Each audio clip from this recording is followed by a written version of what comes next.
43வது சென்னை புத்தக காட்சியில் அரசியல் வரலாறு தொடர்பான புத்தகங்களுக்கு வாசகர்கள் மத்தியில் குறிப்பிடத்தக்க வரவேற்பு இருப்பதாக பதிப்பாளர்கள் கூறுகின்றனர். தலைநகர் மட்டுமல்லாது மாநிலத்தின் பல பகுதிகளைச் சேர்ந்த வாசகர்களையும் ஈர்த்துள்ளது சென்னை புத்தக காட்சி. 15 லட்சம் தலைப்பில் புத்தகங்கள் இடம்பெற்றிருந்தாலும் அரசியல் தொடர்பான புத்தகங்கள்தான் வாசகர்களின் பிரதான தேர்வாக இருப்பதாக கூறப்படுகிறது.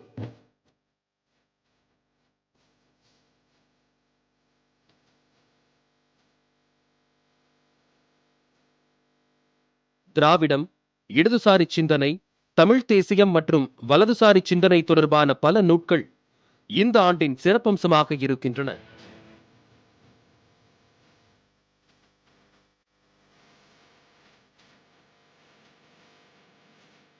அண்ணாவின் நாடாளுமன்ற உரைகள், திராவிட வரலாறு, மொழி எங்கள் உரிமை போன்றவற்றுக்கு சிறப்பான வரவேற்பு உள்ளதாக கூறுகின்றார் எழுத்தாளர் ஆழி செந்தில்நாதன். கீழடி போன்ற விஷயம் கூட ஒரு அரசியலாக தான் இன்றைக்கி இருக்குது. ஆக அந்த மாதிரியான புத்தகங்களையும் நான் நிறைய பார்க்குறேன். அரசியல் புத்தகங்கள் அப்படிங்கிறது தான் இளம் வாசகர்களை எப்பயுமே அதிகமாக ஈர்க்கும். இந்த சமையல் புத்தகங்கள், ஆன்மீக புத்தகங்கள்லாம் ஒரு பக்கம் இருக்க தான் செய்யும். அது எப்பவும் ஸ்டாண்டர்டாக அதுக்கு ஒரு வாசகர்கள் இருப்பாங்க. ஆனால் ரொம்ப எனர்ஜெட்டிக்கான பிஸ்னஸ் அப்படிங்கிறது எப்பவுமே எதில் இருக்குன்னா நல்ல literature, political books.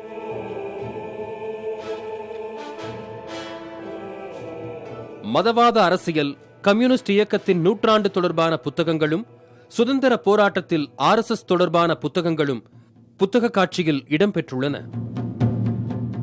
Keezhadi, Kashmir மாநில பிரச்சினைகள், குடியுரிமை சட்ட திருத்தம் தொடர்பான புத்தகங்களுக்கும் நல்ல வரவேற்பு இருப்பதாக கூறுகிறார்கள் பதிப்பாளர்கள்.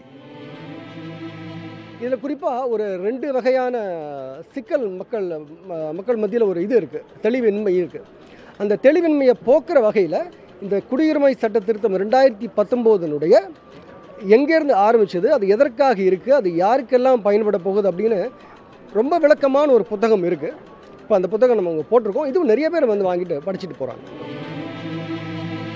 ஒவ்வொரு புத்தக காட்சியை போன்று இந்த ஆண்டும் அரசியல் தொடர்பான புத்தகங்களே பிரதானமாக இருக்கின்றன. அரசியல் நிகழ்வுகளையும் அதன் பின்னணி வரலாறு குறித்தும் தெரிந்து கொள்ள இளைஞர்கள் அதிக ஆர்வம் காட்டுகிறார்கள் என்றே கூறப்படுகிறது.